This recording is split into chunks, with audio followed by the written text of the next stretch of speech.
Silakan Mbak Eva, monggo. Oke, terima kasih Mas Bayu. Halo semua teman-teman. Terima kasih ini sebelumnya sudah diberi kesempatan untuk bicara di sini sebagai premiernya ngobrol bareng independen.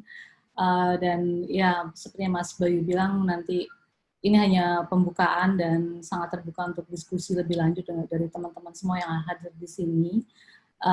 Ya sebelumnya saya melanjutkan perkenalannya Mas Bayu. Saya memang sekarang bekerja sebagai Executive Director AJI Indonesia baru 2 minggu ini sejak kembali, karena sebelumnya saya melanjutkan studi di US. Saya mengambil Master of Art Journalism di University of Colorado Boulder melalui UC Prestasi Scholar. Dan memang awalnya ketika saya berangkat dari Indonesia ke US itu ada latar belakang ingin mendalami data jurnalism, karena memang sebelumnya beberapa tahun terakhir kemarin di AJI sendiri sempat mulai banyak fokus dengan pengembangan data jurnalism dari training, dari peliputannya dan sebagainya.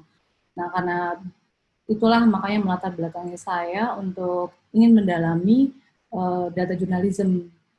Karena ingin mendalami data jurnalism sebagai orang yang tidak punya base soal coding dan sebagainya, saya ingin sekali mempelajari tools-tools yang bisa mendukung itu untuk lebih bisa mengaplikasikan data jurnalismnya. Di sana saya ikut banyak berbagai training termasuk belajar coding dan sebagainya.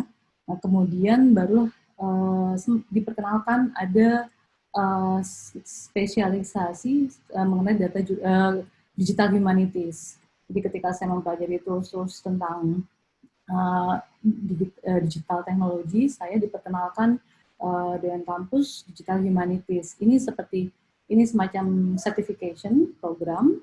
Jadi yang mengambil di sini dari berbagai ilmu, nggak cuma sekedar dari komputer, tapi juga dari humanities, social science, seperti termasuk jurnalisme. Nah, karena itulah saya mulai mengambil ini dan fokus cukup tertarik dengan ini karena kalau dilihat bisa melebar dari data jurnalisme itu sendiri, konsepnya bisa lebih meluas, dan saya juga ada kesempatan untuk mempelajari berbagai tools itu. Nah, di programnya sendiri memang selain mengikuti beberapa course yang terkait mempelajari tools, kemudian juga mendalami isu-isu humanities, juga ada membuat caption project. Nah, ini caption project saya kemarin ketika membuat di Digital Humanities tentang independen, suara independen, ini majalah suara independen. Jadi saya melakukan digitalisasi untuk suara independen, lalu akan kemudian memprosesnya untuk bikin analisis baik teks maupun gambar dari sini. Ini salah satunya. Mungkin saya mulai masuk sedikit aja, dan digital humanities memang sebenarnya bukan hal baru, dan saya lihat juga di teman-teman di Indo sudah banyak melakukan penelitian, membuat produk-produknya soal ini juga gitu. Tapi memang mungkin yang ingin kami eksplor di sini adalah lebih kayak semacam apa yang bisa diterapkan khususnya yang terkait juga dengan teman-teman di media, jurnalisme, dan komunikasi yang lainnya. Nah, digital humanities ini sendiri memang suatu semacam bidang yang bisa memungkinkan kita untuk mengangkat berbagai pertanyaan-pertanyaan yang kritis dari sisi humanities dengan menggunakan tools digital.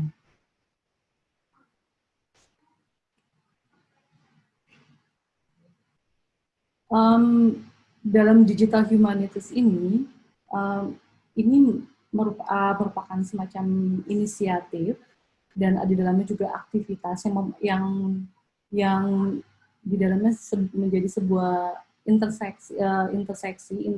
intersection antara humanities dengan informasi dan teknologi. Jadi ada kolaborasi di sini, makanya dalam presentasi ini saya memberi judulnya kolaborasi, karena memang dalam digital humanities ini sendiri mengharuskan adanya kolaborasi. Jadi mungkin kalangan humanities, ilmu humaniora yang tidak punya cukup basic mengenal teknologi digital komputer, ini bisa join dengan teman-teman yang punya background uh, teknologi digital komputer dan kemudian berkolaborasi untuk membuat sesuatu semacam riset, penelitian, ataupun produk-produk lainnya untuk penyajian data dan informasi.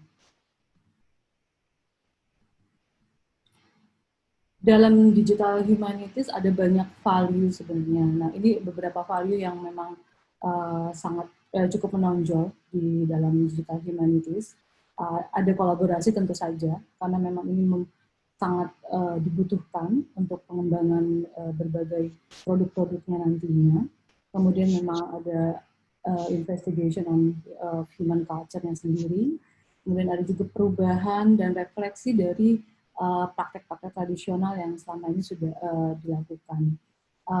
Tapi intinya digital humanities ini nggak sekedar memanfaatkan teknologi untuk menyajikan informasi tentang isu-isu humanities, tapi juga lebih ditekankan bagaimana perubahan, bagaimana sebuah project itu bisa mengubah pada user experience-nya. Itu yang memang sangat ditekankan dalam digital humanities sendiri.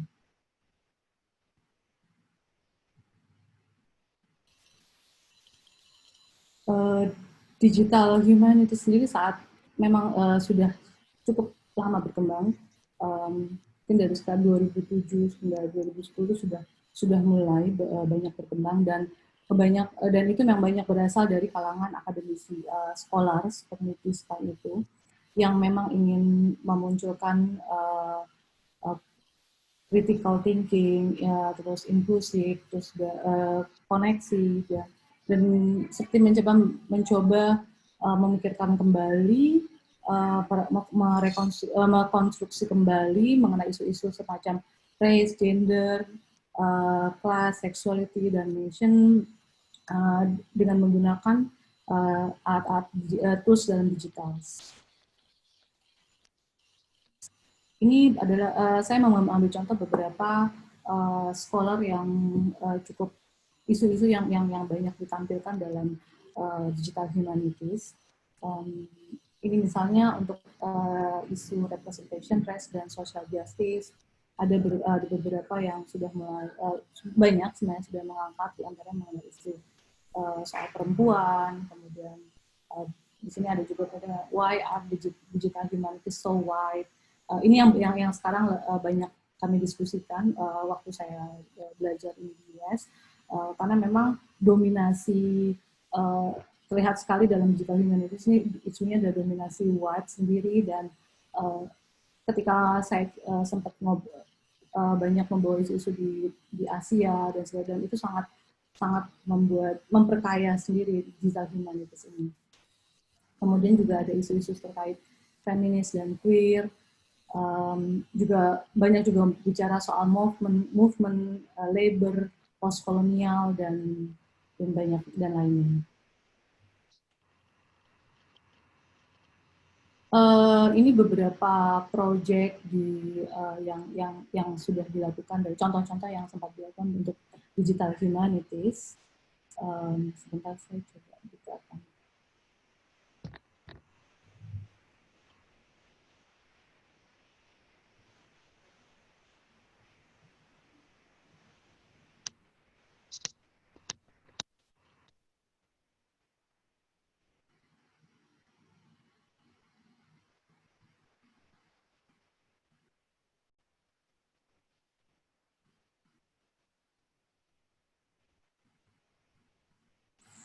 Sebentar. Ini salah satu contohnya. Ini majalah Vogue yang kemudian dibuat digital dan kemudian dianalisis. Lebih banyak bicara soal fashion, gender dan sebagainya, dan produk-produk yang dihasilkan dari digital humanities sendiri. Kemudian ada yang lebih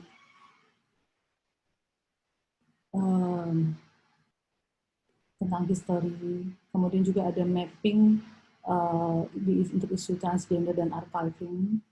Ini juga salah produknya Digital Humanities.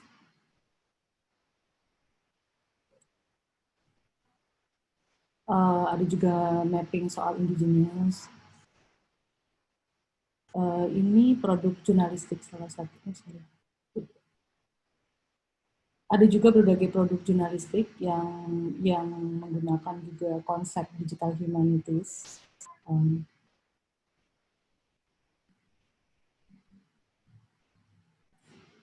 Dan sebagainya.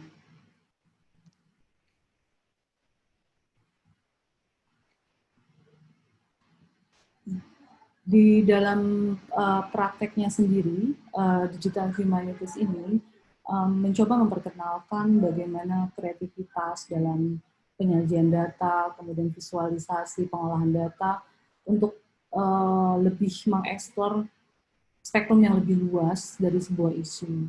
Jadi dengan menggunakan berbagai tools, kemudian dianalisis, kemudian coba untuk dibuat semacam produknya dan display dalam bentuk digital, sehingga itu juga bisa memungkinkan banyak orang dan lebih luas untuk mengaksesnya.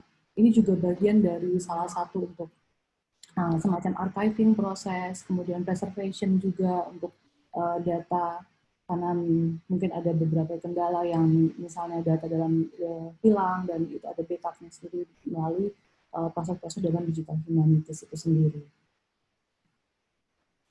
Berbagai tools yang biasanya digunakan untuk menggunakan digital cukup banyak, dan dari pengalaman saya memang ini sebagian besar masih heavy English based semua gitu. Jadi untuk kayak semacam pengolahan text mining, analisis dan sebagainya ini juga banyak yang masih English based sekali.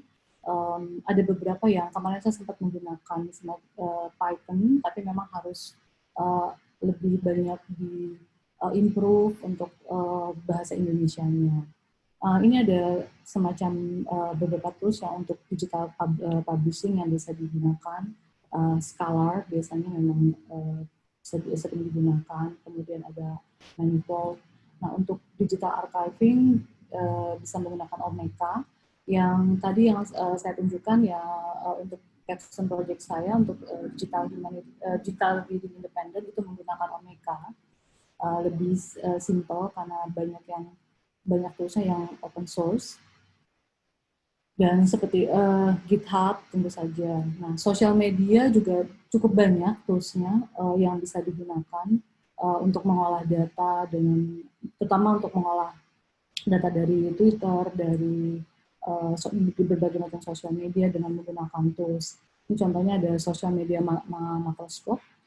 Ini bisa free access dan sangat mudah. Cuman saya coba ini buka agak susah, mungkin internetnya ini agak lambat. Mungkin silakan teman-teman nanti bisa mencoba untuk menggunakannya jika ingin menganalisis menganalisis data-data dari Twitter. Ini sangat mudah sekali karena tidak perlu sama sekali basic coding, hanya cukup teman-teman memasukkan data dan informasinya dan bisa langsung menggunakan menganalisisnya untuk mendapatkan tren dan semacamnya, network dan sebagainya.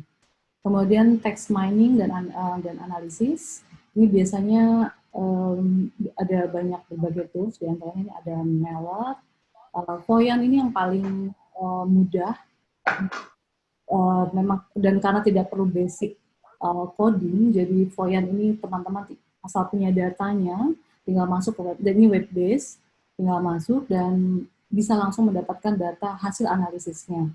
Ini sangat mudah sekali. Namun ini masih heavy English, jadi kalau untuk yang saya pernah coba untuk yang bahasa Indonesia bisa, tapi tidak semuanya bisa dianalisis gitu, karena ada beberapa keterbatasan kayak semacam untuk pemecahan kosakata dan sebagainya. Untuk visualisasi ada GPIC, data basic IO dan Tableau mungkin yang paling yang tidak perlu basic dan langsung web based di situ. Untuk mapping semacam seperti kita ada Karto, Esri, dan sebagainya. Jadi dalam digital humanities ini sendiri mengutamakan tools yang memang tidak perlu mudah dan cepat dipahami, supaya jadi teman-teman yang tidak punya basic di computerized bisa langsung menggunakan. Gitu.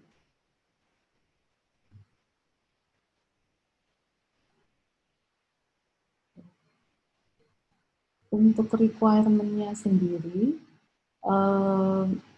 sebenarnya dalam tidak terlalu banyak requirement, memang dia mengkhususkan, mensyaratkan menggunakan computational methodology.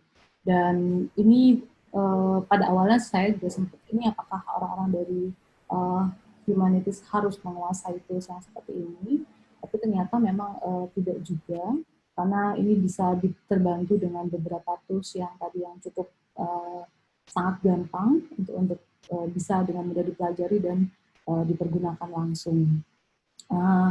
Dan juga dia syarat lainnya, requirementnya adalah dia mengkritis dan menggunakan evaluasi berdasarkan digital humanity research, jadi mengutamakan riset dengan berbasis digital. Tentu saja ada berbagai reading dan discussion teori yang memang lebih banyak base dari isu-isu human base-nya, hands-on application yang tadi disebutkan, dan ya tujuannya sendiri memang dari isu humanity, sosial, hingga natural science ini bisa masuk di sini.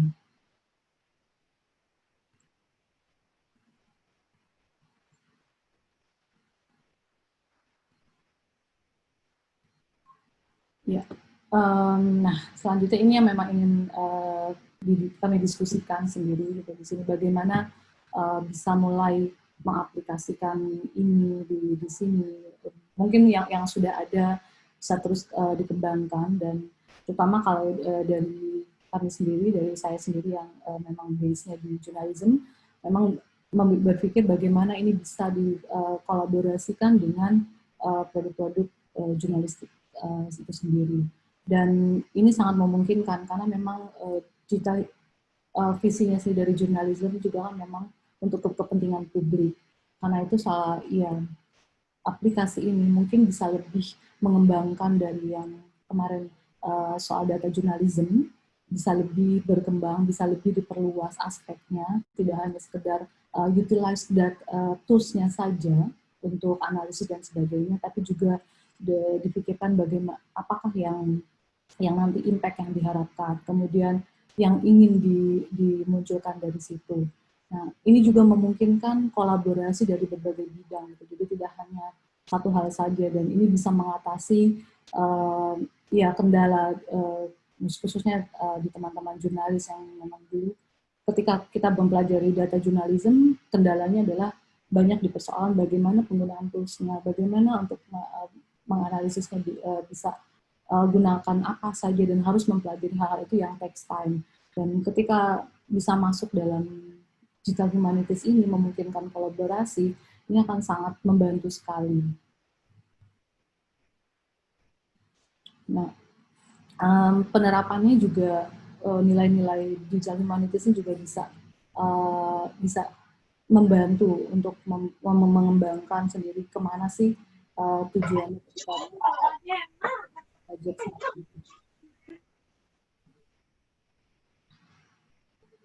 Spesialisasi juga ini memungkinkan gitu. Jadi mungkin akan muncul spesialisasi baru yang memang bisa memanfaatkan tools-tools digital, kemudian mengaplikasikannya untuk kepentingan isu-isu humanities dan berbagai hal yang memang didorong untuk kepentingan publik. Jadi memang digital humanities sendiri yang paling penting di sini adalah bagaimana penggunaan teknologi digital khususnya yang bisa berimpact untuk kepentingan publik, untuk humanities, isu-isu yang memang cukup sangat penting untuk publik itu sendiri. Begitu mungkin kira-kira Mas Bayu pengantarnya. Ya, Mbak Eva, terima kasih ininya paparannya. Jadi sudah ada pertanyaan tuh di chat, tetapi begini, saya ingin menegaskan lagi. Jadi yang dimaksud dengan digital humanities itu bagaimana teknologi informasi membantu proyek-proyek ilmu-ilmu humaniora, begitu Mbak Eva? Atau Iya, kalau di chat gitu gimana? ya, jadi kayak semacam sinerginya, kolaborasinya antara teknologi dengan isu-isu humanity, begitu Mas. Oke. Jadi kalau ini lebih luas daripada data jurnalisme ya. Jadi ini yang bisa berkolaborasi di sini uh, banyak pihak saya kira ya. Ini kalau nah ini istilahnya maunya sekarang kita sedang ramai bansos gitu ya. Bagaimana kita menggunakan data siapa sih orang yang membutuhkan bansos dan sebagainya, itu berarti ini dimungkinkan ya masuk pada isu-isu semacam itu ya. Ya, sangat dimungkinkan memang. Beberapa praktek juga di Amerika ini banyak dipergunakan untuk monitoring semacam itu. Jadi membantu juga penyajian data yang lebih baik dan juga bisa mengengage partisipasi dari orang-orang dari publik. Ini contohnya yang map tentang digital transgender. Nah, ini dibuat bukan cuma jadi memang pertama kali dibuat awalnya oleh kelompok ini, kemudian diperluas karena di sini ada kontribusi dari publik. Jadi orang-orang bisa kontribut di sini untuk memasukkan lokasinya, untuk menambahkan dan sebagainya. Dan ini nggak hanya terjadi untuk isu-isu ini, ada juga kayak semacam untuk isu refugee misalnya, gitu. Itu juga ada mereka bikin semacam mapping dan yang awalnya diinisiasi oleh kampus waktu itu kemudian berkembang karena memungkinkan untuk partisipasi dari orang lain, dari publik untuk mengupdate data, untuk menambahkan informasi di situ, dan ini jadi lebih berkembang untuk keterbukaan datanya sendiri juga membantu begitu. Iya, menarik ya. Jadi membuat bisa membuka peluang partisipasi banyak orang. Nah, saya ke kolom chat ini ada pertanyaan dari Pratomo Sutrana tentang bagaimana concern. Mungkin kalau Mas ini siapa nih, Mas atau ya Mas Pratomo mau langsung bertanya secara suara ke Mbak Eva. Ini soal peace building nih yang diangkat. Mas Pratomo, apakah kalau pertanyaannya ini sih, bagaimana concern digital humanities untuk peace building dengan fenomena banyaknya apa ini beberapa bentuk kekerasan dan bencana. Mas Pratomo mau jawab atau langsung ya Mbak Eva aja ya kalau Mas Pratomo. Iya. Mungkin juga yang lain kalau misalnya ada yang mau menanggapi tidak hanya pertanyaan diperbolehkan ya Mas. Ya silakan. Ya, mungkin jika ada ide yang lain. Ya, kalau memang untuk peace building, kemarin sempat ada diskusi juga ketika ada sebuah proyek yang memang dia jadi ada proyek digital humanities itu liputan produk jurnalistik yang mereka membuat data tentang kepemilikan senjata di Amerika. Jadi ada mappingnya, ada story mappingnya orang-orang yang mempunyai senjata di lingkungannya. Nah, itu menimbulkan semacam reaksi ya dari kelompok masyarakatnya sendiri gitu. Ketika itu muncul, ada justru malah jadi di beberapa daerah justru malah meningkat jumlah pembelian senjatanya karena ketika melihat tetangganya ternyata punya senjata dan mereka juga jadi merasa tidak insecure dan akhirnya mulai ya itu pengen beli juga gitu, dan di beberapa juga mereka cukup jadi sangat muncul ketakutan yang karena loh ternyata di lingkungan saya banyak ya yang punya senjata dan sebagainya. Nah itu salah satu contohnya untuk persoalan ini, dan itu juga yang makanya ditekankan dalam digital humanities untuk harus melihat ketika membuat suatu project, either itu untuk publikasi data dan sebagainya, harus dianalisis juga dari sisi-sisi dari berbagai macam isu humanitisnya, termasuk kayak semacam apakah dia untuk masalah proteksinya, kemudian isu privasinya dan sebagainya gitu. Jadi itu juga bagian dari proses digital humanity sendiri. Mungkin seperti itu Mas Bayu.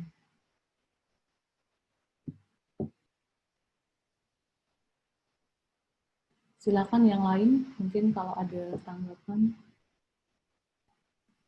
Ya, Mbak Eva. Ya, silakan kalau ada yang mau menanggapi di ini. Nah, ini dari Mbak Esti tentang mata masa. Mbak Esti mau bicara langsung, mungkin bisa di di unmute, nggak usah pakai video, nggak apa-apa. Oke, ya saya nggak usah pakai video ya, karena lagi di rumah, bekerja di rumah ya begitulah. Jadi menarik Mbak Eva, ini sebuah konsepsi ya berarti tentang bagaimana mengawinkan antara teknologi dengan humanism. Nah, kalau mendengar penjelasan tadi, sepertinya ada satu contoh yang menarik. Tapi nggak tahu, nanti bisa minta tolong dianalisis ya, apakah ini contoh yang tepat begitu. Proyek Mata Masa Aji Jakarta, kalau nggak salah namanya itu ya.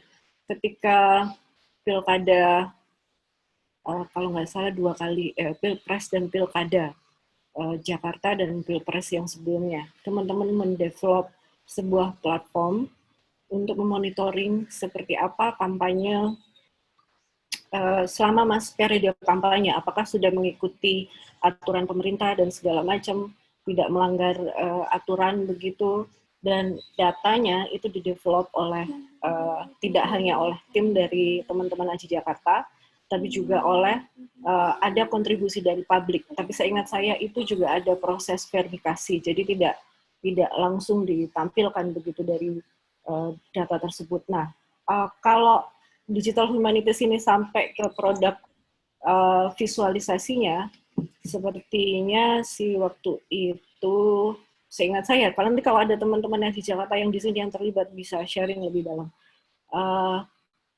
Itu kan di apps begitu, jadi ada foto dan segala macam. Visualisasinya, seingat saya baru berhenti di situ. Jadi mapping, kayak yang tadi Mbak Eva sampaikan, visualisasi yang lebih interaktif, itu sepertinya belum muncul. Nah, apakah konsepsi soal digital humanities itu sampai ke arah sana, ataukah dari apa yang dilakukan oleh Jakarta ini bisa dibilang sebagai contoh project atau embryo project dari digital humanities ini yang ya sebenarnya kita juga sudah mengimplementasikan itu dan bisa terus dikembangkan begitu dengan kolaborasi mungkin dari programmer, karena ini sangat apa ya, kental teknologinya begitu ya. Itu Mbak Eva. Ya, terima kasih Mbak Hesti.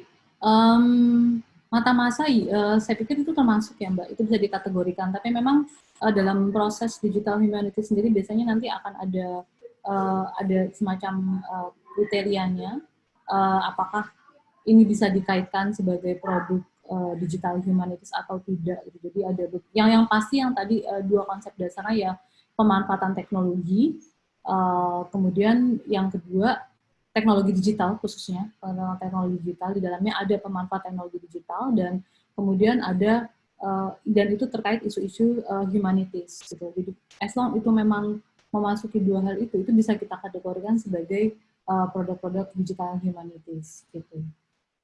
Dan mata masa ini sangat ini sih cukup menarik kalau misalnya nanti bisa menjadi salah satu ya test case-nya seperti yang tadi sempat saya bicarakan ketika di sana di US kita sangat ini digital humanities belum bisa salah satu value-nya kan equality juga gitu loh, keterwakilan representatif juga gitu. Nah, sedangkan isu-isu yang banyak muncul di situ banyak mengangkat yang white semua gitu, semua sempat mengangkat seperti itu. Jadi memang masih sedikit sekali yang mengeksplor di luar itu, khususnya kayak misalnya isu-isu dari teman-teman di Asia gitu. Jadi yang banyak hal sih, memang salah satunya itu keterbatasan tools-nya. Memang yang sempat saya sebutkan, tools-tools yang tersedia itu heavy-nya English based gitu kebanyakan.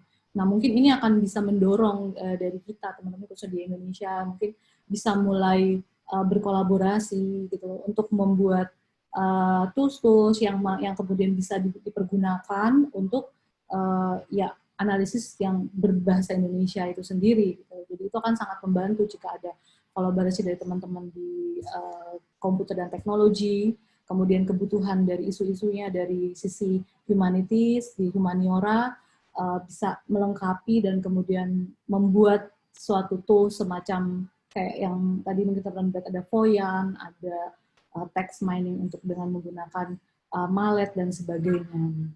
Itu.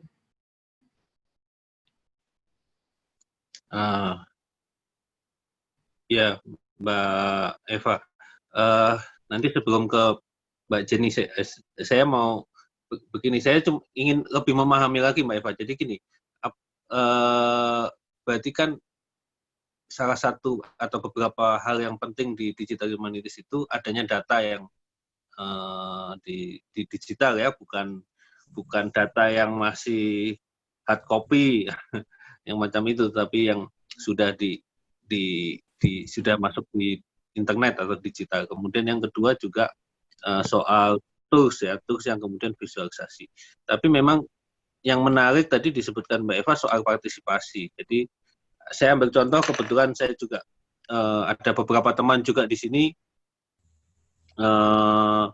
Saya concern di dunia penyiaran, umpamanya. Nah, di dunia penyiaran ini kan kita bicara rating itu selalu Jawa sentris karena surveinya oleh Nielsen itu Jawa sentris. Tapi mungkinkah itu kemudian ada tools atau ada project digital humanities yang kemudian memberikan ruang partisipasi dari lebih banyak dari mereka yang tidak di Jawa, umpamanya, atau yang di kota-kota yang tidak disurvei oleh Nielsen kan gitu. Jadi apakah itu dimungkinkan seperti itu, Mbak Eva?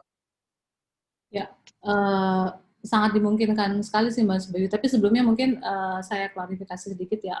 Sebenarnya juga tidak mesti kita harus berkutat pada yang sudah tersedia di digital ya, data-data yang sudah tersedia di internet. Gitu. Tapi bisa prosesnya juga melalui proses ke sana yang bisa kita lakukan. Seperti yang beberapa project yang sempat saya lakukan dengan teman-teman di sana, itu termasuk kita juga dari awal dulu kayak misalnya ada ya termasuk independen itu asalnya dari majalah cetak kan dan untungnya tuh ada archive-nya ada tersebar banyak di universitas di sana. Nah, jadi dari cetak itu lalu kita digitalize, kemudian setelah digitalize itu bisa dibuat analisisnya dengan menggunakan tools yang memang tadi user friendly, tidak terlalu rumit dan memang saya berkolaborasi dengan teman-teman di teknologi digital, di informasi teknologi digital, dan mereka yang kemudian karena yang mengerti apakah tujuannya membuat digitalisasi ini dan apa yang mau dianalisis adalah dari saya dari sisi humanities, tapi ada kebutuhan juga untuk dibantu bagaimana sih aplikasinya dengan tools-tools ini, adakah yang memang digunakan bisa lebih mudah. Nah, itu yang kolaborasi yang kemudian terjadi gitu. Nah, menjawab tadi pertanyaan Mas Bayu, ini sangat mungkin di Indonesia untuk melakukan seperti itu. Apalagi yang jadi concern juga akses terhadap teknologi ini kan tidak merata gitu, tidak semuanya daerah bisa. Ya saya juga sebagai orang dari daerah merasa gitu ketika dulu untuk mempelajari yang tools-tools digital seperti ini seperti sangat sulit banget gitu aksesnya. Nah, mungkin jika didorong kolaborasi semacam ini di teman-teman di seluruh Indonesia, bisa mulai dari basis dari kampus-kampus, kemudian kita kolaborasi dengan media. Pengalaman saya di sana kita kolaborasi, jadi ada media media lokal di sana, kemudian kolaborasi dengan kami teman-teman di kampus yang memang kita mendalami itu, membuat beberapa proyek untuk misalnya untuk waktu itu kita sempat membuat proyek tentang soal ini ya untuk kesetaraan tentang ada isu-isu yang terkait refugee, kemudian rasis dan sebagainya cukup jadi persoalan juga di sana. Kemudian ya kami membantu untuk memproses bagaimana mendapatkan datanya, mengumpulkannya, membangun toolsnya, dan kemudian ini dipublikasikan dan bekerjasama dengan teman-teman jurnalism untuk membuatnya bisa lebih bisa lebih diterima untuk lebih luas gitu. Jadi menurut saya sih ini sangat sangat terbuka gitu. Apalagi kalau menurut pendapat saya merasa tools-tools yang untuk bisa digunakan dalam berbahasa Indonesia itu masih jarang gitu. Dan ini harusnya bisa mendorong gitu teman-teman di berbagai hal untuk berkolaborasi, membangun tools-tools ini, kemudian membuat semacam proyek-proyek yang bisa membantu isu-isu yang tadi mungkin kayak peace building atau isu yang memang dibutuhkan di daerah setempat. Gitu Mas Bayu. Oke Mbak Eva. Saya mau kasih kesempatan Mas Adi untuk bicara, Mas Adi Maksel. Lalu kemudian nanti Mbak Jenny ya, habis Mas Adi ya. Mungkin Mbak Jenny bisa langsung juga bicara. Mas Adi, silakan Mas Adi. Halo, selamat siang semuanya Mbak Eva, makasih Mas Bayu, makasih juga Mbak Eva. Aku bingung kalau disuruh bicara apa. Ini aja yang kepikiran, tadi dengerin diskusinya. Kalau untuk digital humanities ini mungkin yang kelintas di saya ini kan harus ada perpaduan antara teman-teman kerja sosial, terus gimana teman jurnalis atau teman programmer yang bisa mengeksekusinya versi digital, memanfaatkan data yang ada. Nah, kalau tadi kan Mas Bayu bilang harus memanfaatkan data yang sudah ada. Nah, data yang sudah ada dan sudah terpublikasi via open data itu kadang sangat sedikit dan sulit untuk mengaksesnya. Semoga baterainya kuat. Nah, aku kepikiran ya emang kalau bisa misalkan konsep ini diturunkan ke daerah, ada pelatihan atau ada training gitu ke teman-teman jurnalis, melibatkan berbagai jurnalis media lokal, beda perusahaan, saya pikir akan sangat menarik. Nanti outputnya dari tiap kota adalah bikin satu liputan bersama. Kenapa? Karena di daerah itu kolaborasi itu masih kurang. Jadi kalau mungkin ada triggernya, siapa tahu mereka mau melakukan itu gitu. Itu aja sih yang kepikiran sama aku untuk kedepannya gitu. Soalnya kalau kita bahasa Sundanya ngereyeh, tapi merangkak pelan-pelan gitu, sendiri akan sulit untuk coba menggolkan niat untuk kolaborasi itu dari sisi saya yang di daerah ini. Meskipun daerahnya nggak terlalu daerah ya, di Bandung gitu, sulit untuk kemudian kolaborasi itu. Makasih. Makasih Mas Adi. Sebelum ditanggapi Mbak Eva, mungkin Mbak Jenny sekaligus boleh tadi soal tugas untuk mahasiswa gimana Mbak Jenny? Iya, ini saya unmute. Mbak Eva, terima kasih. Selamat siang. Paparannya bagus sekali. Mbak, saya ini ya dosen, jadi kepikiran mahasiswa. Saya kira digital humanities ini akan baik untuk dilatihkan ke mahasiswa. Jadi kalau saya mau memberi tugas ke mahasiswa, menurut Mbak Eva, apakah perlu mahasiswa ini dilatih dulu ya? Kalau perlu dilatih apa dan berapa lama kira-kira begitu? Ya, makasih Mbak. Ya, silakan Mbak Eva. Oke, yang Mas Adi dulu. Iya Mas, itu idenya menarik banget dan memang ya seperti itu harapannya gitu. Jadi dari digital humanities ini menumbuhkan kolaborasi. Karena ya kalau saya berbalik dari pengalaman saya ketika mempelajari data jurnalisme dan dulu juga Mas Adi kan termasuk ya di dalamnya. Kebanyakan kesulitan adalah gimana untuk tools analisisnya, gimana penyajiannya, dan kadang-kadang karena persoalan itu kan kita jadi, aduh ini diribetkan sama yang mempelajari toolsnya kan bukan hal yang jadi ribet ya untuk persoalannya itu.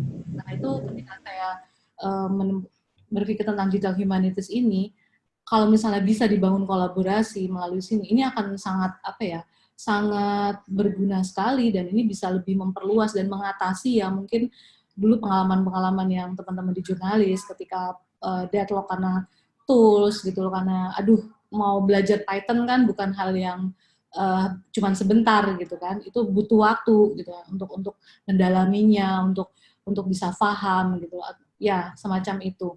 Nah kalau misalnya bisa kolaborasi ini dimunculkan, itu kan sangat membantu karena dari sisi isunya teman-teman humanities itu cukup kuat, dan kemudian ditopang lagi dengan teman-teman dari komputer yang bisa join, membantu bagi apa tools yang bisa dibangun dan bisa dipergunakan. Nah, itu akan sangat membantu untuk proses ini sendiri.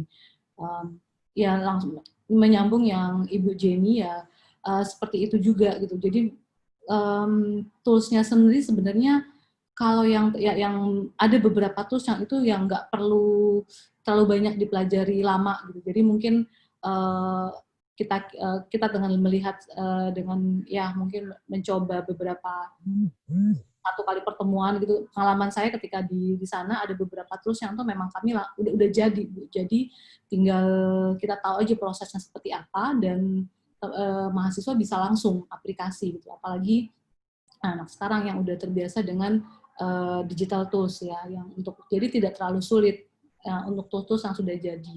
Nah, cuman kendalanya memang untuk aplikasi di bahasa Indonesia itu masih terkendala karena memang sebagian besar tools ini yang tersedia heavy-nya untuk bahasa Inggris gitu. Jadi pengalaman saya ketika saya mau menganalisis teks independen itu ada kendala ketika menggunakan tools yang memang sudah jadi, karena memang didesainnya untuk tidak untuk bahasa Indonesia. Jadi waktu itu harus kemudian kolaborasi dengan teman-teman di digital teknologi dan membantu membangun tools dengan menggunakan, waktu itu saya menggunakan basis Python, kemudian dibantu untuk penyesuaiannya agar bisa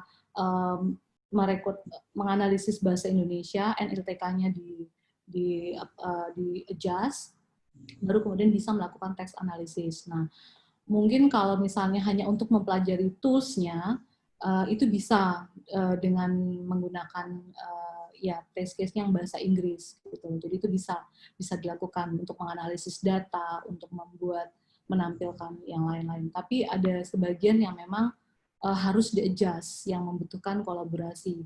Saran saya mungkin kalau misalnya Digital Humanities ini dibuka di dalam jadi suatu misalnya mata kuliah atau semacam itu diperbolehkan untuk kolaborasi. Jadi tidak mesti orang-orang dari ilmu komputer, tapi juga teman-teman dari humanities bisa masuk dalam satu kelas. Nah, ketika mereka masuk dalam satu kelas itu akan muncul kolaborasi dan ini akan saling membantu. Mungkin semacam itu. Gimana? Ya, makasih Mbak sarannya. Sip. Ya, makasih. Ya. Nanti kalau butuh tools-toolsnya bisa ini Bu, nanti bisa saya email. Kalau misalnya memang butuh referensi tools-toolsnya nanti bisa saya kirim Pak. Wow, ya. Banyak terima kasih. Silakan Mas Bayu. Ya, terima kasih Pak Bayu. Ini ada pertanyaan lagi, Mas Bayu? Nada. Ini ada dari Mbak Hesti tentang kolaborasi dengan programmer atau developer yang belajar isu humanisme Prodium Lab. Setuju nih Mbak Hesti. Memang ini yang sedang yang ingin didorong sebenarnya dari isu digital humanities ini, kolaborasi, kemudian ya supaya makin luas akses untuk orang untuk mempergunakan dan aplikasi ini gitu loh, digital humanities ini. Begitu. Ini dari Mas Adi, developer bisa mulai dari tantangan bangun tools. Betul Mas, itu yang dilakukan di yang pengalaman saya di sana seperti itu, membangun toolsnya. Jadi developer membangun toolsnya, kemudian berkolaborasi, memahami fungsi toolsnya. Jadi bahwa toolsnya akan dipergunakan untuk apa? Sekedar misalnya ada ide punya tool seperti ini, tapi pemanfaatannya bisakah aplikasinya? Nah, itulah yang dibangun di digital communities.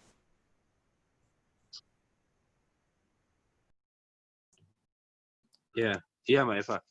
Ini ada Mbak Sandra sudah ngacung tangan nih. Silakan Mbak Sandra. Silakan. Mas Sandra itu. Halo. Oke, makasih Mas Bayu. Makasih Mbak Eva. Terima kasih. Presentasinya menarik banget. Dan kajiannya menurut saya pas banget untuk situasi sekarang di Indonesia ya. Saya ada 2 pertanyaan buat Mbak Eva. Yang pertama, saya pengen tahu juga yang pendapat Mbak Eva tentang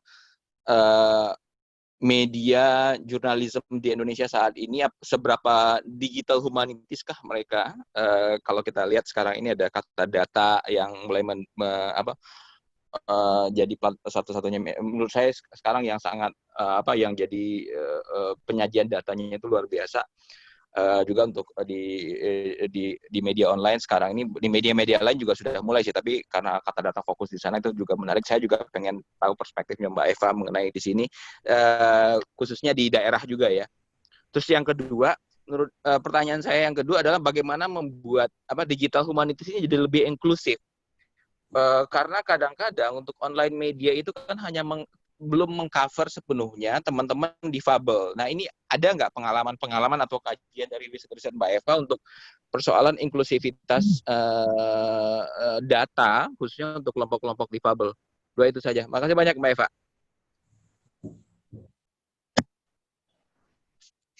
Ya, silakan Mbak Eva. Ya, langsung ya Mas ya. Ini saya sih belum, ini pendapat pribadi ya Mas, jadi mungkin bisa diingat lagi. Kalau melihat yang sudah ada, memang awalnya kalau dilihat kan memang yang berkembang di media dan jurnalisme di Indonesia, data jurnalism itu yang memang berkembangnya di situ. Awalnya itu yang terus berkembang. Nah, tapi memang dari sisi humanitisnya itu yang perlu diingatkan kembali gitu loh untuk ini, apakah sudah mewakili nilai-nilai humanitis yang memang diusung dari Gen. Jadi dalam digital humanitis kan lebih mengutamakan kayak semacam untuk representatif, kemudian bagaimana pengutamaan isu-isu minoritas, kepentingan publik dan sebagainya. Itu yang perlu didorong melalui melalui digital humanities ini. Jadi tidak sekedar maksudnya kalau misalnya dari hanya data jurnalisme, mengolah data untuk kepentingan jurnalisme, tapi tidak diperlukan kayak semacam ruhnya gitu loh, untuk supaya ini bisa berfungsi, bisa bermanfaat gitu untuk kepentingan publik. Nah, sejauh ini itu sih, makanya saya cukup tertarik untuk mendalami ini dan ingin mengajak teman-teman di media dan sebagainya juga untuk bagaimana berkolaborasi memunculkan isu digital humanities ini, ya lebih mengembangkan data jurnalisme untuk lebih luas, untuk kepentingan yang lebih humanis seperti itu. Nah, kemudian pertanyaan yang kedua tadi ya kaitannya ya seperti itu Mas. Kalau misalnya memang bisa ada kolaborasi, bisa ada dimunculkan ini akan sangat terbantu untuk mulai membuat penyajian data, informasi yang bisa membantu mendorong isu-isu yang memang sangat penting di sisi humanities. Mungkin seperti itu. Ada ini ya, Mas Bayu. Oke, Mbak Eva. Ya, saya belum. Nah, ini ada siapa yang tanya? Oh, Pak Ihar Juwanto mau bicara, langsung aja Pak. Habis dari ya, silakan. Eva, pertama selamat sudah pulang, sudah selesai sekolah ya. Oke, pertanyaan sih kecil aja. Kalau terkait dengan masalah data crawling ya, di Amerika itu ada pengaturannya nggak sih? Kalau di kita ini kan crawling data dari medsos gitu ya, mau dari Facebook, mau dari Twitter itu bisa dilakukan. Dan saya kira juga pasti di Amerika juga praktek macam gini ada. Yang mau saya tanyakan, ada nggak soal pengaturannya di sana? Karena ini kan concern-nya terkait dengan masalah privacy ya. Itu aja. Makasih. Langsung Mbak Eva. Ya, Mas.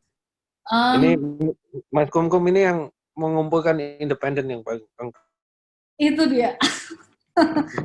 Tuh Mas, akhirnya terkumpul independen juga. Ya, syukurlah.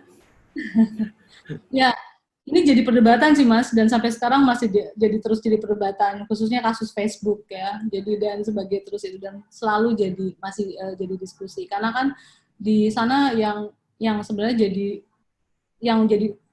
patokan utama tuh First Amendment yang melindungi hal-hal semacam ini gitu loh. Jadi harusnya itu ya jadi fokus, tapi kemarin juga ketika kami sempat diskusi mengenai term and condition gitu loh. Jadi karena dalam suatu kayak misalnya tools sosial media, tools digital dan sebagainya, itu banyak yang tidak memperhatikan term and condition gitu kan, dan itu jadi problem sebenarnya, karena ternyata di sebagian besar term condition itu banyak sekali celah-celah yang mengizinkan hal-hal seperti ini gitu. Ada riset dari Michigan kalau nggak salah Mas, yang bikin riset tentang beberapa term condition beberapa sosial media dari Google dan sebagainya, dan plus juga dengan tools digital. Jadi riset itu mereka menganalisis kelemahan-kelemahan dari term on condition gitu, dan dilihat bahwa dari sebagian besar itu yang besar-besar Facebook dan segala macam nilainya itu sangat rendah sekali gitu poinnya di term condition, dan ini yang kemudian jadi celah bisa hal-hal seperti itu bisa dilakukan gitu. Tapi kalau aturannya sendiri, misalnya kayak penggunaan drone aja tuh kayak di daerah yang pemukiman itu tidak diperbolehkan gitu loh. Jadi nggak boleh menerbangkan drone kalau di daerah pemukiman, dan itu harus ada izin dan itu prosesnya ada sendiri gitu. Jadi ya yang semacam itu kan harusnya kan diatur, dan itu dan semacam itu ada aturannya gitu. Jadi nggak boleh sembarang, kayak misalnya karena saya tinggal di daerah pemukiman di kampus, jadi itu untuk nerbangin drone tuh nggak boleh, itu dilarang karena itu akan melanggar privacy gitu semacamnya. Nah, tapi yang kalau terkait kayak digital itu kadang-kadang titik lemahnya pada term condition. Nah, ini juga yang mungkin ke depan perlu jadi perhatian juga buat teman-teman gitu loh, ketika mungkin kita juga harus melihat kelemahan-kelemahan dari term condition yang memang sudah kita agree ketika kita menggunakan tools sosial media itu sendiri gitu. Begitu mungkin Mas Har. Terima kasih Eva. Terima kasih Pak Bayu. Ya, makasih Dek. Ya, dan apalagi kita belum ada undang-undangnya ya untuk melindungi privasi itu. Ada suara lain dari ini, teman-teman dari, saya lihat ada beberapa teman dari Medan, dari Sulawesi, ada yang mau bicara ini?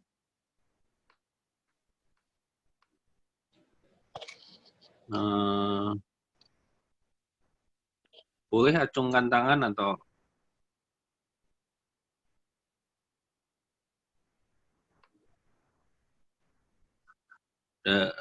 Palembang nih, ada nih dari Palembang. Mungkin terpikir ide untuk membuat proyek bersama gitu tentang sesuatu di daerah masing-masing soal kebakaran hutan gitu, mungkin dampaknya ke penduduk sekitar namanya.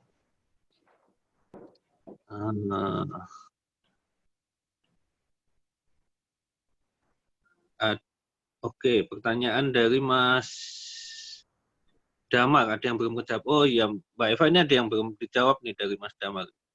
Prasyarat digital humanitas. Mas Damar, mau disampaikan langsung?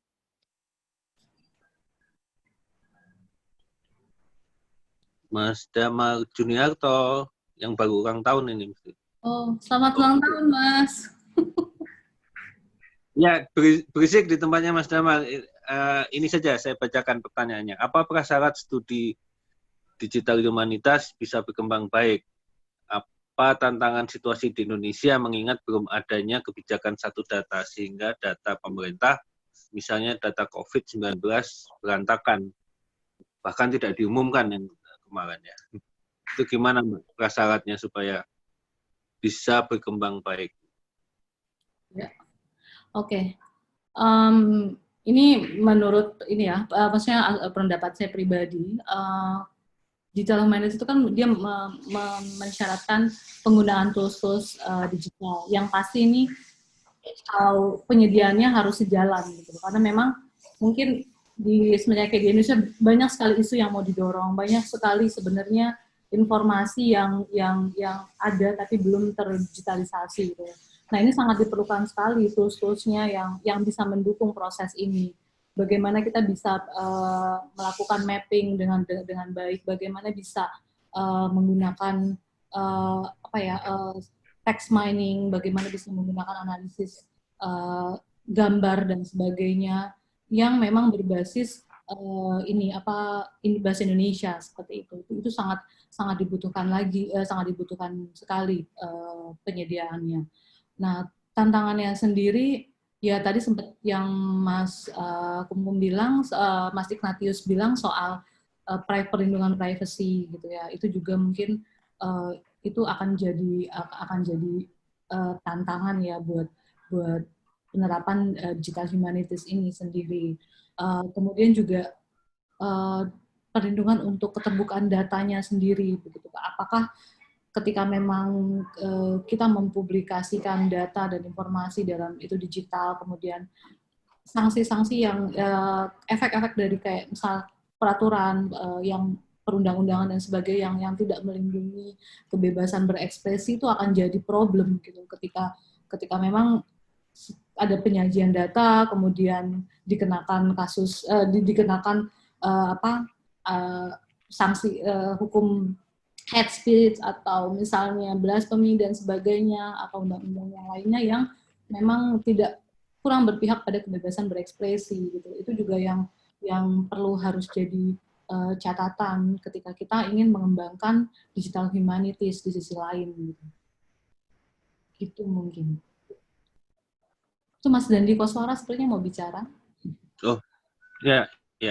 Begitu Mas Damal. Nanti kalau kurang diketik lagi. Mas Dankos dari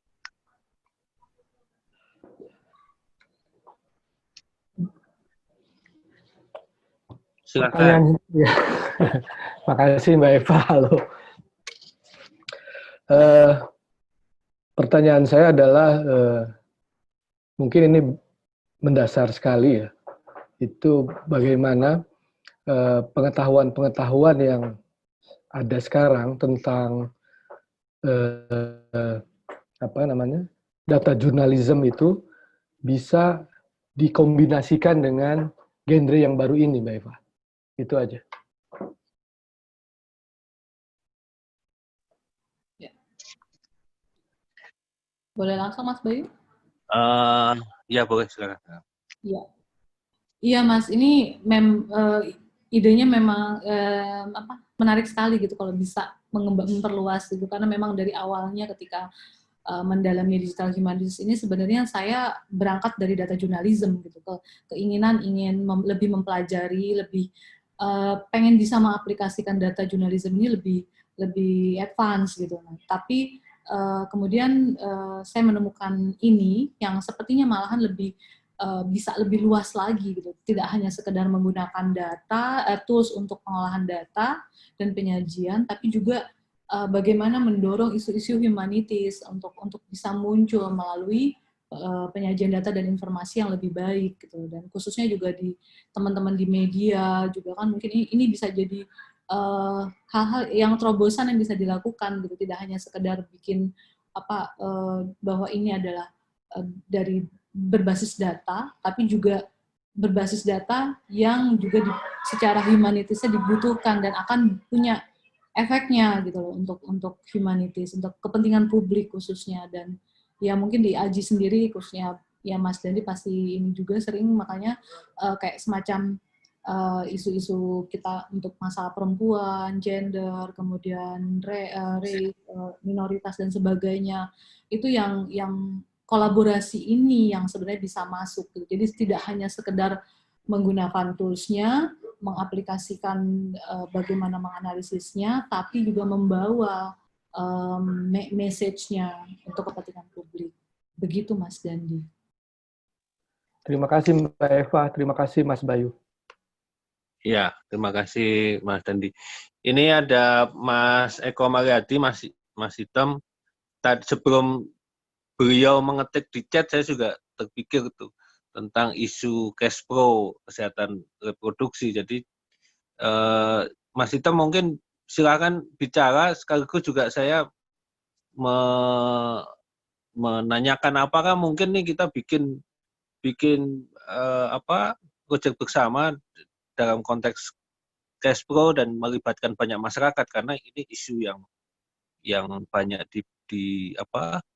menjadi concern banyak orang gitu ya. Mas Hitam silakan mungkin bicara soal cash flow.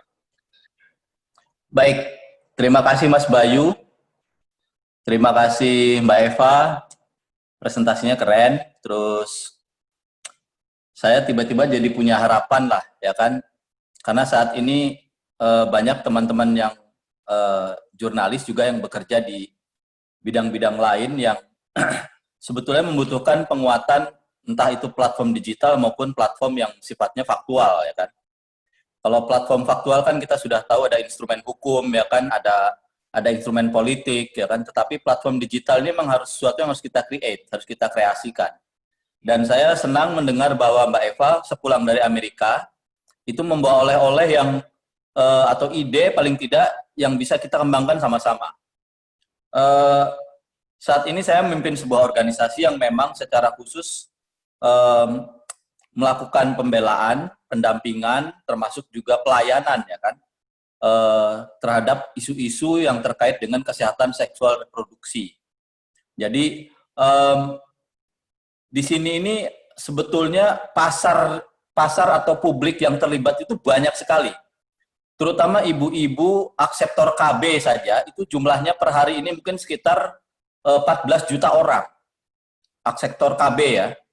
Nah itu seluruh Indonesia ini. Jadi kalau misalnya kita mau kolaborasi dengan BKKBN misalnya, atau dengan Kementerian Kesehatan, atau dengan PKBI misalnya, yang memang secara faktual punya klinik-klinik yang mengurusi layanan itu. Nah, data digital ini bisa dimainkan di sisi mana nih Mbak Eva? Jadi saya coba menggali pemikiran Mbak Eva. Mungkinkah kita membangun satu platform bersama, seperti tadi pertanyaan Mas Bayu, misalnya kita bikin kolaborasi bersama, terutama misalnya ya dalam masa pandemi COVID ini. PKB itu setiap hari itu menerima setidaknya 2 email atau laporan WhatsApp dari publik di seluruh Indonesia, karena PKBI ada di 26 provinsi seluruh Indonesia. Terkait dengan beberapa kasus, ada anak yang mengalami kekerasan, ya kan, karena tinggal di rumah, kemudian rumahnya sempit, orang tuanya mengalami stres, ya kan, akhirnya anaknya ikut jadi korban. Dan itu kasusnya banyak sekali. Sudah dicatat oleh Komnas Perlindungan Anak dan Perempuan, itu juga ada datanya, ya kan. Nah, terus itu jumlahnya itu sudah sampai ratusan ribu, ya. Nah, itu belum terjadi juga dengan laporan tentang kehamilan yang tidak diinginkan atau KTD. KTD di masa pandemi COVID ini meningkat pesat. Angkanya hampir sampai 500 ribu, jadi hampir setengah juta. Artinya banyak keluarga yang karena terpaksa harus tinggal di rumah, nggak bisa ngapa-ngapain selain begituan istilahnya, ya kan. Nah, akses kepada kontrasepsi itu cukup terbatas. Misalnya dia tidak mau pakai kondom, atau dia tidak bisa, yang biasanya saatnya sudah harus ganti implan, nggak bisa ke klinik, ya kan. Yang harusnya pergi ke klinik untuk memeriksakan IUD misalkan, itu juga tidak bisa. puluhan ribu di antara itu adalah mereka para akseptor KB yang selama ini sudah ikut KB.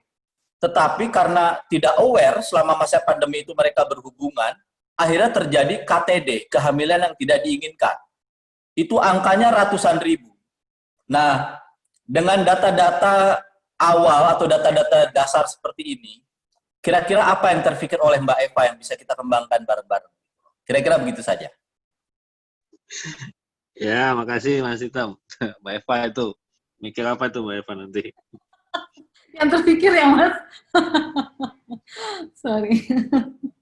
Ya, ini mungkin sharing pengalaman juga di sana ya Mas. Saya terpikir kalau misalnya ada kemungkinan untuk dibuka, keterbatasannya adalah di sini kan pemanfaatan itu adalah kapasitas gitu kan. Kadang-kadang juga kayak misalnya kalau misalnya hanya di teman-teman jurnalis juga kaitannya dengan kapasitasnya gitu untuk mendapatkan data, untuk mengolah data, itu jadi persoalan. Nah, jika mungkin itu di semacam open collaboration Mas untuk orang-orang yang teman-teman yang tertarik khususnya mungkin di kampus yang biasa melakukan research gitu, karena kalau pengalaman saya di sana itu kita banyak mendapatkan data dari lembaga-lembaga semacam ini Mas, kayak misalnya Parenthood itu yang cukup fokus yang sama dengan lembaganya Mas Hitam isunya. Nah, mereka membuka kolaborasi jika ada yang memang mau mengutilize untuk melakukan sesuatu atas data itu akan lebih luas jadi cakupannya dan akan macam-macam sekali Mas bentuknya gitu. Kayak misalnya kalau di sana misalnya mereka bikin kayak semacam mapping waktu itu ada mapping untuk tempat shelter Mas, tempat shelter untuk homeless gitu loh. Kita mapping waktu itu dan itu memang dibuka di open dengan siapa yang mau berinisiatif melakukan ini gitu loh. Jadi kesempatan ini dibuka kepada orang individu, lembaga, siapapun yang mau melakukan sesuatu ini itu bisa menggunakannya, dan mungkin kayak semacam lembaga Mas itu bisa open peluang itu gitu loh kepada orang-orang siapapun dia yang memang dia punya passion ingin melakukan sesuatu yang bisa untuk penelitian, untuk bagian dari risetnya, untuk bagian dari proyeknya individu ataupun juga untuk bagian dari medianya gitu loh. Jika ini memungkinkan itu akan melahirkan kolaborasi. Mungkin kayak misalnya saya tertarik ingin memanfaatkan data di PKBI, saya bisa ajak teman yang memang menguasai tools, kemudian kita punya ide untuk kolaborasi dan kita diizinkan untuk mengakses data dan informasinya, memberikan ini apa yang mau dibangun dan sebagainya. Jadi kalau yang saya terpikir sih seperti itu Mas, open collaboration untuk orang di luar untuk menggunakan dan mengakses data yang dimiliki organisasi semacam organisasi Mas Hitam seperti itu. Begitu Mas Hitam.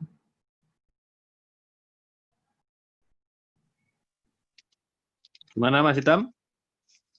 Menarik nih tantangannya Mbak Eva ini. Artinya di kolom chat juga Mas Ignatius Haryanto mengatakan dari liputan media saja dalam sebulan ada 300 kasus ya yang diberitakan. Itu yang masuk berita gitu. Jadi sebenarnya ini isu yang banyak, tetapi mungkin perlu di-push dengan visualisasi dengan apa yang lebih kuat gitu supaya mendapatkan perhatian. Sebetulnya Mas Bayu, silakan. Maaf saya interupsi sebentar. Sebetulnya sempat ada terpikir atau usul untuk dalam salah satu item BLT atau bantuan langsung tunai, itu selain sembako, itu juga diselipkan Alkon sebetulnya, alat kontrasepsi. Dan waktu itu BKKBN sudah siap menyetujui menyediakan sekitar 300.000 Alkon. Jadi mau IUD, mau implan, terutama kondom ya kan. Tetapi ternyata itu tidak disambut dengan baik oleh Kementerian Sosial ataupun Kementerian waktu itu melalui ini ya, Kantor Sekretariat Presiden KSP. Mereka khawatir bahwa ini akan disusupi dengan isu-isu free sex lah, ya kan. Jadi isunya itu bergeser dari isu kemanusiaan, bergeser jadi isu moral. Nah ini kan, ini menurut saya ini agak celaka ya. Memang dan saya ingat berapa tahun yang lalu sebetulnya kalau terkait dengan akses terhadap alat kontrasepsi, itu pernah dibuat semacam ATM kondom, saya ingat itu. Tetapi itu nggak berumur lama, nggak sampai 5 bulan, 4 bulan itu sudah banyak warga yang protes, terutama dari kaum FPI ya. Mereka protes karena dianggap mempromosikan seks bebas. Padahal fungsi kondom itu sebetulnya bukan itu justru untuk keluarga-keluarga yang ingin melakukan perencanaan dalam berkeluarga, ya kan. Itu bisa mengakses lebih mudah. Jadi ini tantangannya saya kira memang selain ada tantangan secara bagaimana membangun platformnya, biayanya bagaimana, ya kan. Kalau kita mengerahkan ahli-ahli IT dan digital untuk membangun itu kan pasti ada biayanya kan. Nah selain itu juga kita akan berhadapan dengan semacam nilai atau values yang yang sudah ada di tengah masyarakat. Ini juga saya kira kita harus punya PR yang lain, di mana para jurnalis saya harap bisa membantu untuk mengemas isu ini supaya tidak terdengar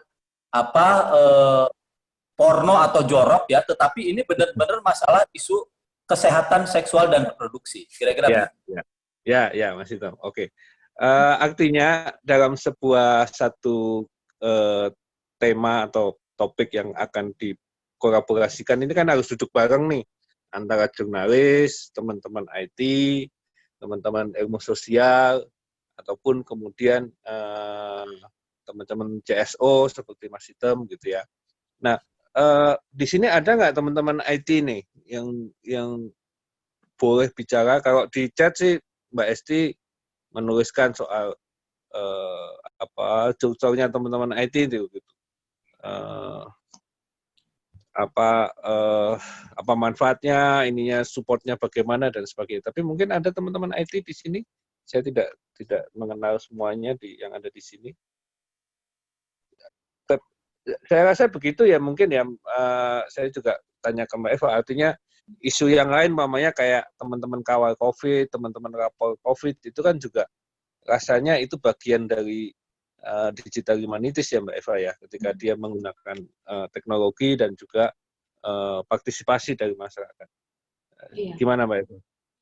Aku sebelum menanggapi, ini ada pertanyaan yang dari Andreas Rian Sanjaya ya, soal peliputan bencana alam, Mas. Ya, ini pertanyaannya apakah batas dari digital humanities, kemudian apakah peliputan bencana alam termasuk dan apa peluang tools-nya. Batasannya sebenarnya lebih ke penggunaan digital tools dan untuk isu humaniora. Nah, kalau bencana alam saya pikir ya ini termasuk ya. Nah, untuk peluang tools-nya mungkin ya memang butuh teman-teman IT sih, atau teman-teman yang memang paham soal teknologi komputer yang bisa aplikasi di Indonesia. Tapi kalau yang saya tahu itu kayak semacam ArcGIS, itu bisa dipakai untuk mapping isu-isu semacam ini, dan kemudian ada beberapa juga yang disediakan di Google juga ada. Jadi untuk kayak semacam mapping, kemudian ada juga yang untuk bikin kayak semacam peringatan dini dan sebagainya, itu ada banyak yang bisa diaplikasikan gitu.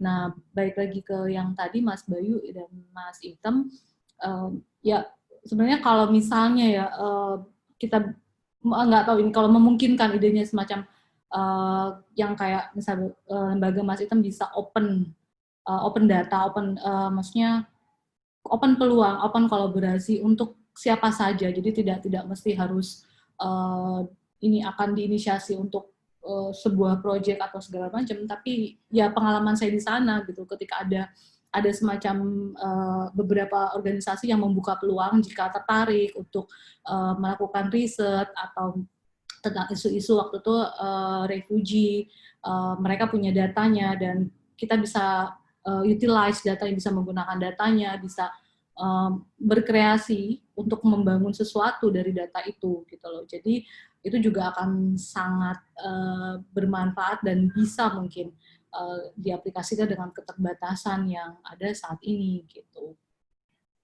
Begitu Mas Bayu dan Mas Item. Ya, Mbak Eva, terima kasih.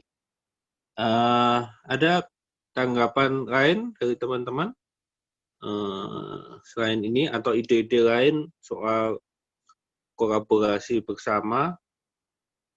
Ini yang Mbak Hesti yang soal insentif ya? Seperti apa tingkat kebutuhan? Apakah Iya, gimana itu? insentif apa yang akan mereka dapat jika membangun platform-platform tersebut dalam bahasa Indonesia?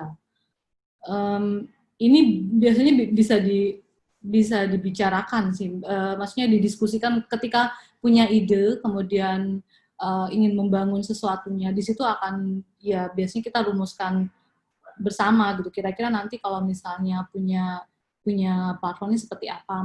Memang kebanyakan yang kalau dari pengalaman open source rata-rata emang dibukanya di awalnya Mbak, dan di sana juga berkembangnya dari open source dulu, baru kemudian setelah dia sudah bisa dimonetize biasanya akan ya baru mulai ada di pikiran nanti keberlanjutannya akan seperti apa yang insentifnya yang akan didapatkan. Ini juga jadi bahan diskusi di sana ketika bagaimana mengenai copyright atau semacamnya untuk teman-teman yang membuat tools yang memang mempublikasikan codingnya di GitHub dan sebagainya kemudian dipakai gitu. Nah, itu juga sempat jadi diskusi bagaimana untuk kita untuk ya mungkin tidak hanya insentif dari sisi materi tapi juga bagaimana penghargaannya terhadap produk-produk ini, bagaimana bisa menghargai orang-orang yang telah bekerja untuk membuat tools-tools ini. Nah, itu jadi bagian juga dari diskusi ketika kita membangun proyek yang base-nya digital humanities.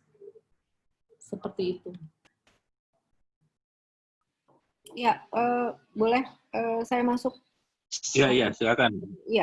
Iya, itu begini Mbak, memang jadi jadi saya pikir kalau kita ingin mengembangkan ini, kita perlu mengajak bicara tidak hanya teman-teman yang ada di lingkungan kita ya, yang di isu jurnalisme atau humaniora begitu, karena itu saya pikir akan lebih mudah untuk mengajak bicara mereka.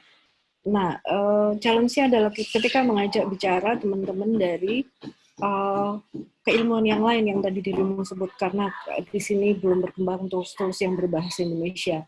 Padahal itu adalah challenge paling besarnya. Nah, dulu ketika Aji memulai untuk masuk ke data journalism, mempergunakan data journalism, saya sempat ngobrol dengan beberapa orang IT yang ya teman-teman kita sendiri sebenarnya yang di-hire oleh Aji begitu ya. Saya eksplorasi soal sebenarnya sejauh mana interest mereka untuk mengembangkan tools-tools yang seperti ini, yang bermanfaat untuk pengembangan jurnalisme ke depan atau ya campaign isu humanisme yang lain begitu. Nah, yang muncul adalah itu.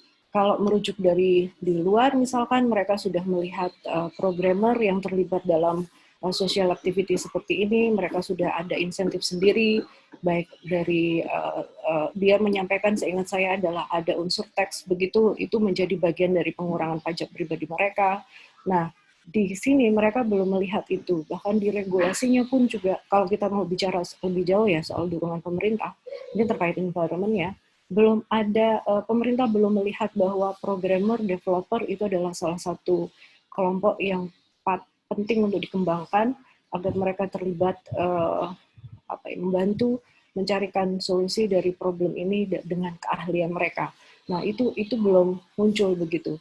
Sehingga itu kemudian yang menjadi bahan diskusi kami saat itu. Jadi, kalau mereka terlibat dalam kolaborasi seperti ini, apa insentif yang akan mereka dapatkan?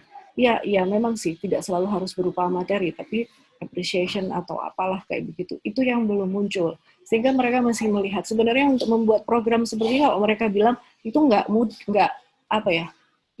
begini, bukan hal yang sulit sebenarnya untuk dilakukan, tapi memang ada unsur energi, effort yang cukup begitu yang memahami, apalagi kalau ini dikaitkan dengan kebutuhan yang sangat spesifik begitu untuk campaign isu-isu humaniora begitu. Nah, butuh pemahaman itu. Nah, sebenarnya buat mereka bukan hal yang sulit banget sebenarnya, enggak. Tapi bahwa itu butuh energi yang di situ ada konversi biaya dan yang bisa dikonversikan dengan biaya dan segala macam di situ ada. Nah, sebenarnya mereka juga mau melakukan itu secara sukarela atau bentuk voluntarisme mereka. Tapi kemudian itu lagi, kalau ini saya buat, nanti yang pakai ada atau enggak? Kalau ada, kemudian seperti apa tingkat kebutuhannya? Mereka sih tidak ingin membuat sesuatu yang kemudian tidak ada yang memakai, karena sebenarnya kalau mereka mau membuat sesuatu ya targetnya ada yang memakai, begitu.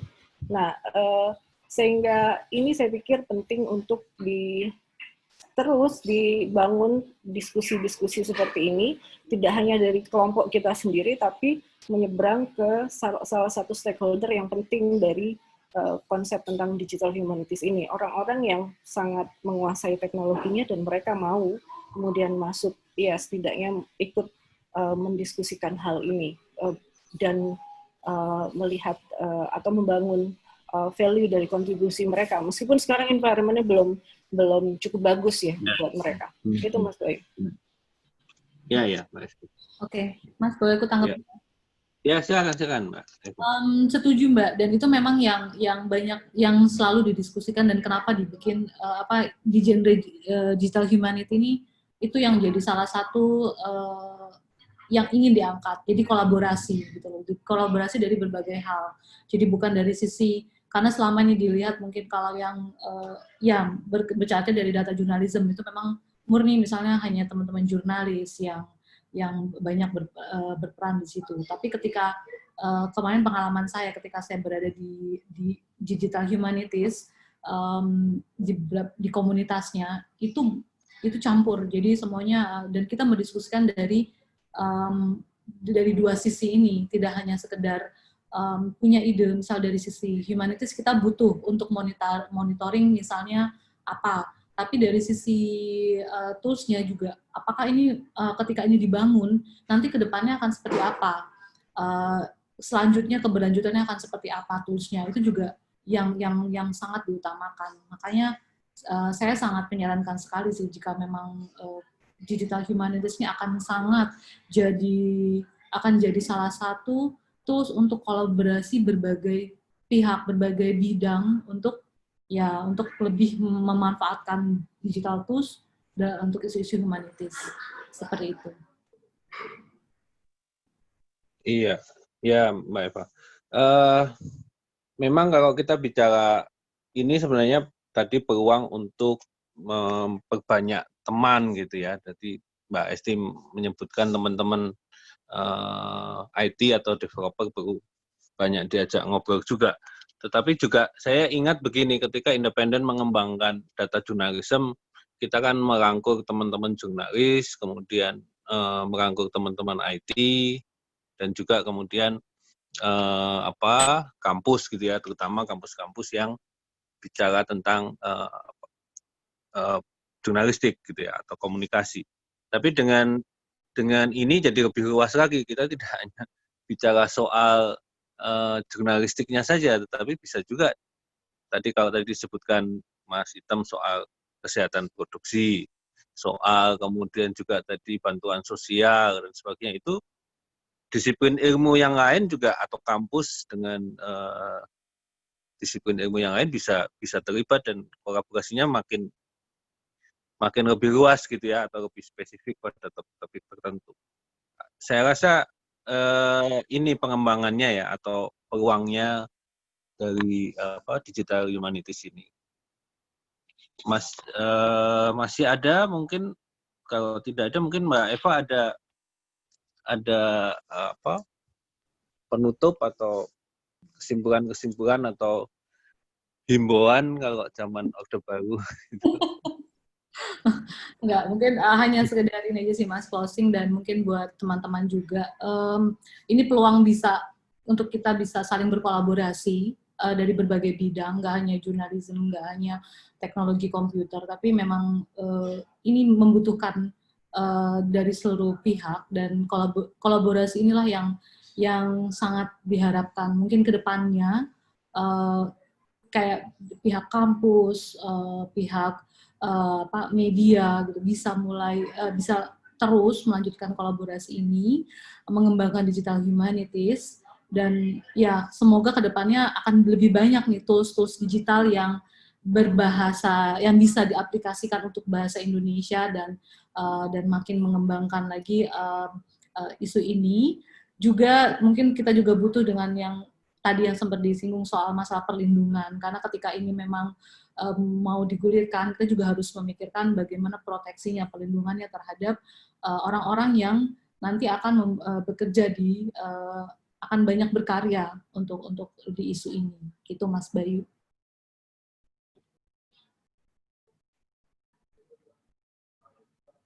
Mas Bayu mute. Saya udah ya. Ya, makasih Mbak Eva atas pencerahannya siang hari ini. Teman-teman, kita ini membuka wawasan kita cerna dulu, kita cercap dulu. Mungkin ketika nanti ada ide, ada peluang kolaborasi dan sebagainya, kita bisa diskusi entah lewat Japri atau lewat saluran-saluran yang lain. Tetapi channel independen ini, ngobrol bareng independen ini kita akan hadir dengan topik yang lain tentang seputar jurnalisme. Terima kasih Mbak Eva, terima kasih semua yang sudah hadir dan urun pendapat dan mendengarkan.